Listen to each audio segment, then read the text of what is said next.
Kompla l-ġuri ta' Jorgen Fenek mixli bħala l-mandant ewlieni fil-qtil ta' Defni Caruana Galizia fil-21 jum ta' dan il-ġuri quddiem l-imħallef Edwina Grima, il-ġurnata fetħet bil-kontroeżami ta' Johan Cremona li matulu għamet tensjoni fl-awla bejn ix-xut u l-avukat Ġenalla De Marco. Cremona ċaħad diversi suġġerimenti magħmula mid-difiża u sostna li ju qatt ma prova jaġixxi kontra Jorgen Fenek. Matul ix-xhieda tiegħu nstemaw ukoll recordings ta' konverzazzjonijiet ma' Melvin Tewma. Cremona qal li fl-ewwel 3 darbiet li kien mar id-depow tal-pulizija kien qal li ma kien jaf xejn hekk kif ħal parir ta' avukat. Iżda fl-istess żmien bdew joħorġu recordings oħra li skontu bdew ifaqsu dejjem jiżdiedu. Aktar tard qajjem kaos fl-awlek kif Cremona ppreżenta dokument li skontu kien juri konverzazzjoni bejn avukat Charles Merċieqa li qed jirrappreżenta d-difiża u Keith Schembri li skont Cremona kien sar waqt li Merċieqa kien qed jirrappreżenta lil Jorgen Fenek. L-imħallef Edwina Grima ordnat investigazzjoni dwar il-materjali ppreżentat u issib lix-xhud biex iżomm il-kalma. Wara li dan olla leħnu qalli għajjejt verament farkuni u kisruni.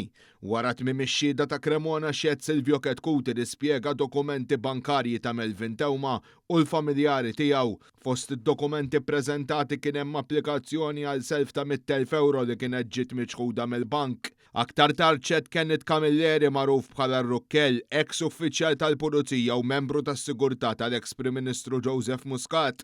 Camilleri rrakkonta kif fl-2018 kien ċempillu Keith Schembri jgħid li hemm xi ħadd li jrid jikkalmah. Huwa qal li ma kienx jaf ma' min kien se jiltaqa' jew għaliex sakemm wasal iż-żurriq flimkien ma' Johan Cremona. Skont Camilleri hemmhekk iltaqa' l-ewwel darba ma' Melvin Tewma li der ippanikjat u talbu jaħdmu għall-aħwa De Giorgio biex jingħataw il-ħelsien mill-arrest. Camilleri qal li dak il-ħin inħassat unduna bis-serjetà tas-sitwazzjoni li kien daħal fiha. Camilleri qal li ma kienx jaf x'relazzjoni kien hemm bejn Keith Schembri, Johan Cremona u Melvin Tewma u lanqas taqsar il-Tewma li x'kienet jitlob il-ħelsien mill-arrest tal-aħwa De Giorgio.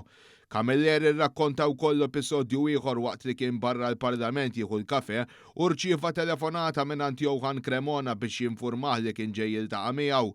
Ftit tal-kien wara Cremona wasal flimkien ma' Melvin Tewma li skont Camilleri der aġitat u reġa' qajjem il-kwistjoni tal-ħelsien mill-arrest tal-aħwa De Giorgio.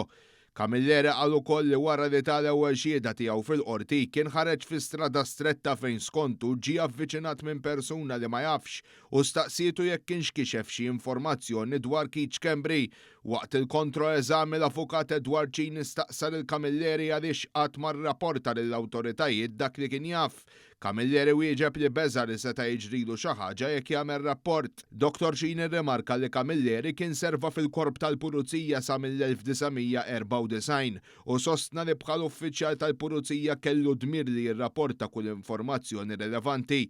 F'dan il-punt l-imħallef Edwina Grima staqsit lil Camilleri jekk il-biża' tiegħu kienx marbuta ma' Keith Schembri u wieġeb fl-affermattiv fejn qal li kien jemmen li Keith Schembri kien involut fil-każ u li beża mis-sitwazzjoni kollha. Kien imiss l-avukat Ġenalla De Marco tibda bil-kontroeżami tax-xhud mid-difiża.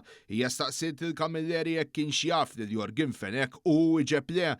Camilleri qal li waqt l-interrogazzjoni tiegħu mal-assistent kummissarju Keith Arno ma kien jaf dar il-ħadd. Il-ġuri kompli ssibt fid-9 ta' filgħodu.